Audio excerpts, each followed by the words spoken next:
कि सतगुरु मिले तो इच्छा मेटे पद्मल पदे समाना और चल हंसा उस लोक पठाऊं जो आज अमर स्थाना। इच्छाओं का नाश भी सतगुरु मिले, तत्वदर्शी संत मिलेगा तब ही होगा, अन्यथा नहीं होगा। हम अभी तक जो साधनाएं करते थे वो विशेषकर पवित्र हिंदू धर्म के अनुयायी विष्णु जी और शिव जी, और विष्णु जी के अवतार श्री राम और श्री कृष्ण जी की, फिर अन्य देवी देवता जो भी मिल गया उसी को प्रणाम, उसी की पूजा प्रारंभ।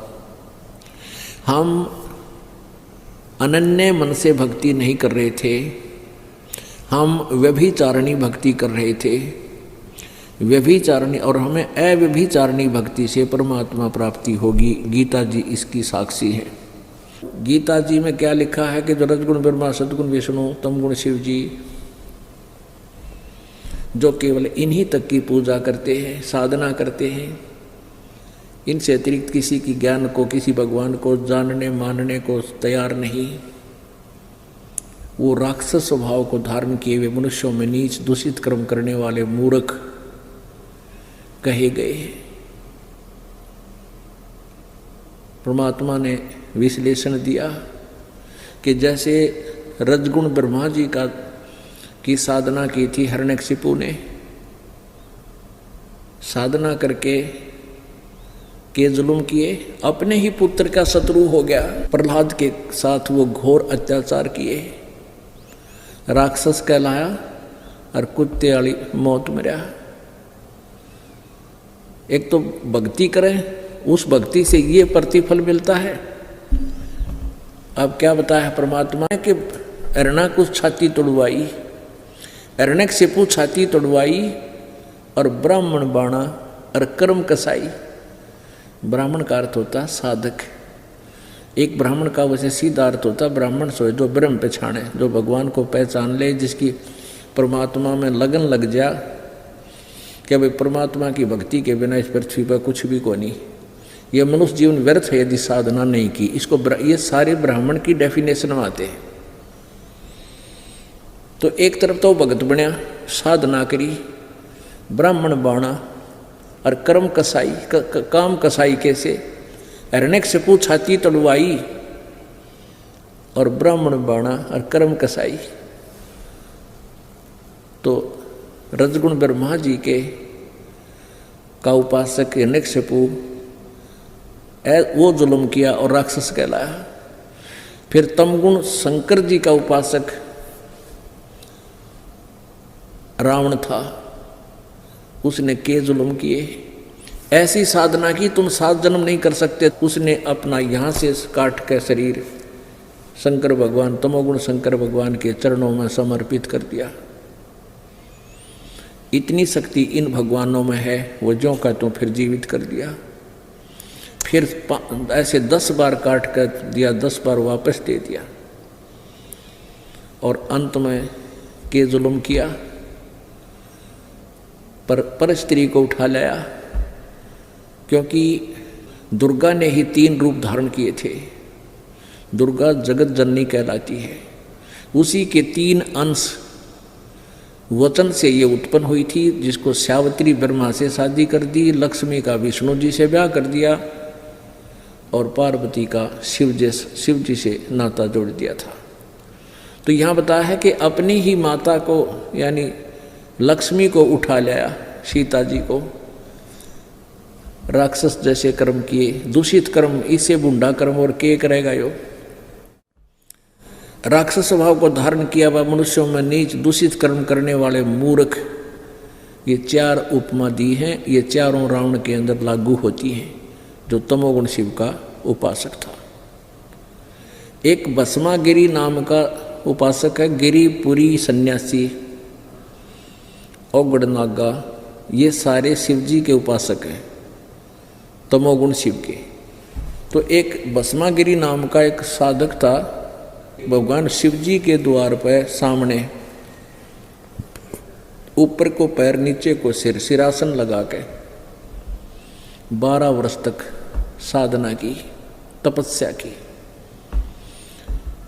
और जब पार्वती जी को देखा, उसके मन में दोष आ गया। उसने क्या सोचा कि श्री शंकर भगवान जी के पास एक भस्म कड़ा है, भस्म कड़ा मांगूंगा और शंकर जी को मार दूंगा, पार्वती को अपनी पत्नी बनाऊंगा। इस उद्देश्य से 12 वर्ष तक शिव जी के द्वार गेट के सामने धरना दे दिया। एक दिन भगवान शिव जी ने पूछा कि बोल क्या चाहता है तू उपासक, मैं तेरे से प्रसन्न हूँ। तो भस्मागिरी ने कहा कि ऐसे नहीं भगवान, वचनबद्ध हो जाओ। अब भगवान शंकर जी ने सोचा कि मांगेगा, एक सिद्धि मांग लेगा, दे दूंगा। कहा भी तथास्तु, मैं हो गया वचनबद्ध, मांग क्या मांगता। तो खड़ा हो गया सीधा सीधे पैरा, और खड़ा होते ने बोला ये भस्म कड़ा दे दे। अब शंकर भगवान ने सोचा भी साधु संत जंगल में रहता है, कोई हिंसक जानवरों से या राक्षसों से बचने के लिए मांगता होगा, निकाल कर तुरंत दे दिया कि ले बच्चा। अब क्या कहता है भस्मागिरी के लिए, शंकर होले होशियार, तुझे मारूंगा, पार्वती को पत्नी बनाऊंगा। हा हा हा हा, दांदरे का डर लग गया। तो उसी समय शंकर भगवान जान गया कि तो एकदम रूप बदल गया निकम्मा। और यूँ तो एक बार तेरे सिर पर न्यू कर दिया भस्म, वो क्या था उसमें गुण के जिसके सिर पर ऐसे करके और ये कह दे भस्म, वो फूंक देता था, ऐसा करंट बने था उसमें। वचन उसका रिमोट था। अब शंकर जी ने तो पता था तो अपने हथियार का कि ये तो एक बार न्यू करे और तू मरिया, डांक ठोक दिया, स्पीड खींच दी। आगे आगे भगवान और पाछे पाछे पुजारी, दोनों जैसे जोटियां का पीछे जोटे बाजा गए, ऐसे दौड़े जा रहे हैं और शंकर जी का पसीने आ रहे। पुण्यात्माओं, ये कथा हम पहले ही पढ़ा करते, शिव पुराण में लिख रखी है। और यह मन मना आया करते, हमें अविनाशी कवें, अजर अमर कवें। अरे यो भगवान स्पीड खींच रहा, डर के भाग रहा भगवान शंकर, तो अविनाशी क्यों करोगे? अविनाशी होता कहता आजा भाई कर, कति असर ना हो इस पर। फिर भगवान पार्वती रूप बना के वहाँ प्रगट हो गया भस्मागिरी और शंकर के बीच में, जब वो दौड़े जा रहे थे। तो भस्मागिरी ने कहा तू क्यों कराएगी यार पार्वती? वो बोली मैं आपके लिए आई हूँ। और क्यों भाग रहे हो? रुक जा, ये वो तो वापस आवा को नहीं। शंकर जी तो हमें को ना, उसने बेरा है इसमें कितनी शक्ति है, आज आप यहाँ बैठेंगे।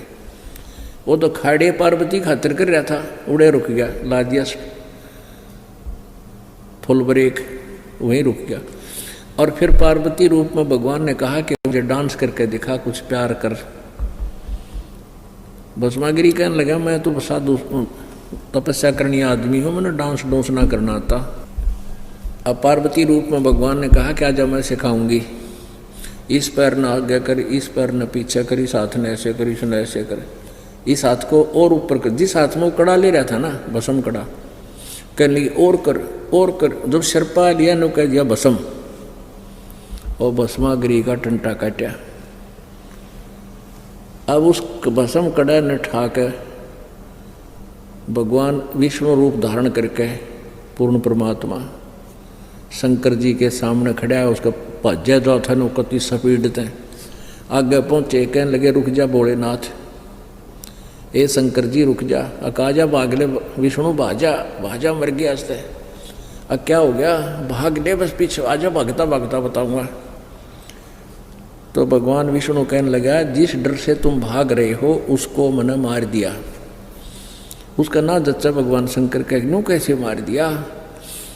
फिर उसने बताया कि ऐसे ऐसे मैंने पार्वती रूप बनाया, और देखियो कड़ा तेरा यू ले रखे हमने हाथ में, देखते ले। तब उसने देखा धैर्य सा बांध गया, सचमुच है कहाँ, सचमुच है कहाँ है वो मरा हुआ? वो मरा हुआ देख लिया ना, जब शंकर का दिल धड़कना बंद होया, अब चाल दिखाऊं देखियो मरा पड़ा। तो पुण्यात्माओं, वो उसके बाद वो भस्मागिरी भस्मा असुर कहलाया, तमोगुण का उपासक। नमस्कार सर। नमस्कार सर। सर क्या नाम है आपका? वीरेंद्र दास। वीरेंद्र जी आप कहाँ से हैं? गांव खैरानी, जिला महेंद्रगढ़, तहसील अटेली। संत रामपाल जी महाराज जी से नाम दीक्षा आपने कब ली? 2014 को। संत रामपाल जी महाराज जी से नाम दीक्षा लेने से पहले आप क्या भक्ति साधनाएं करते थे? सर जैसे घर में जो प्रथा थी दुर्गा की पूजा पाठ वगैरह करते थे। तो फिर आप संत रामपाल जी महाराज की शरण में कैसे आए? सर 2013 की बात है, मेरे साथ का एक लड़का मिलिट्री में था, वो अचानक ख़त्म हो गया। तब मैंने सोचा कि अपना भी समय आ गया। तब मेरा एक भगत भाई गांव में है, उससे पूछा भाई, वो बोला मैंने संत रामपाल जी महाराज से नामदान लिया है। तो मैं बोला यार मुझे भी ले चल। तब मैं 2014 में उसके साथ बरवाड़ा गया और वहाँ मैंने नामदान लिया। सर संत रामपाल जी महाराज से नाम दीक्षा लेने के बाद आपको क्या लाभ प्राप्त हुए? हाँ सर, मुझे लाभ, एक तो मेरी ज़िंदगी बची सर।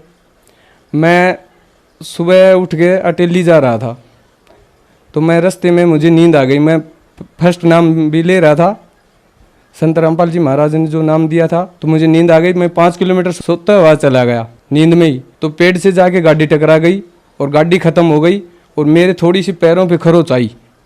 और पहला तो मुझे ये फ़ायदा हुआ सर संत रामपाल जी महाराज की कृपा से। दूसरा फ़ायदा ये हुआ, 2017 में मेरे पापा बीमार हो गए, तो अचानक हम भात लेके गए हुए थे। संत रामपाल जी महाराज से मैंने नाम भी ले रखा था। रास्ते में पेशाब बंद हो गया, तो वहाँ भात तो नहीं दिया गया। मैं पापा को लेके वहाँ चला गया।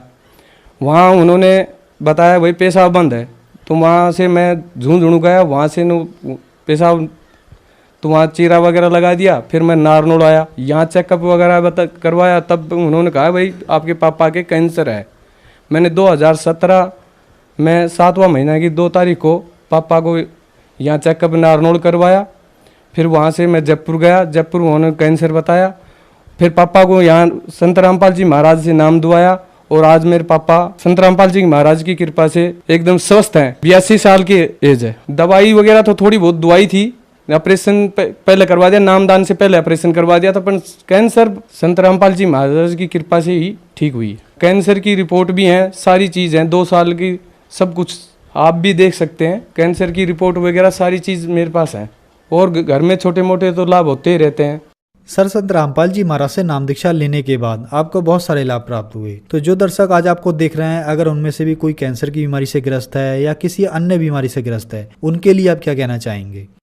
संत रामपाल जी महाराज आए हुए हैं, अपना नामदान लें और अपना कल्याण करवाएं। सर संत रामपाल जी महाराज से नाम दीक्षा कैसे ले सकते हैं? साधना पे सत्संग आता है परमात्मा का, उस पे पट्टी आती है, वहाँ से किताब मंगाए या उसको देखें और आप गुरु जी का नाम लें, संत रामपाल जी महाराज का। धन्यवाद सर। सत साई।